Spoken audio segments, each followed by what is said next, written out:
Furio ed Aurelio, che mi seguireste fino all'estremo dell'India, sul lido ove con eco fragorosa batte l'onda d'Oriente, o fra gli ircani, fra gli arabi molli, fra gli sciiti, fra i parti armati d'arco, o sulla distesa che da 7 foci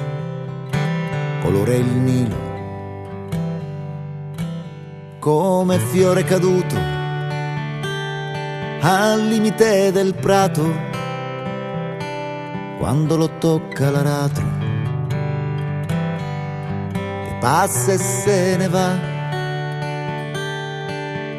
come fiore caduto al limite del prato, quando lo tocca l'aratro che passa e se ne va. Furio ed Aurelio, che mi seguireste di là dell'Alpe a visitare le orme di Cesare il Grande tra i britanni, ultimi orrendi. Voi che qualunque cosa il cielo voglia, per me, con me siete pronti ad osare. Alla mia donna portate parole, poche, non buone, come fiore caduto al limite del prato, quando lo tocca l'aratro che passa e se ne va, come fiore caduto al limite del prato, quando lo tocca l'aratro che passa e se ne va.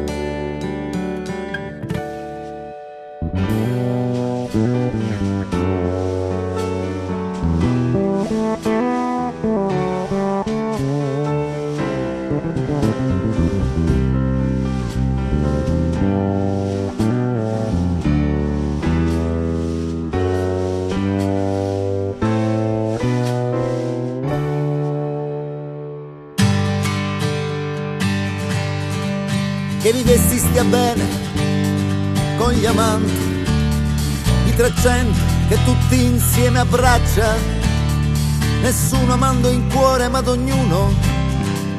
fiaccando i fianchi, e non si aspetti più l'amore mio che come fiore sul lembo del prato, travolto dall'aratro giace morto per colpa sua, come fiore caduto al limite del prato, quando lo tocca l'aratro che passa e se ne va, come fiore caduto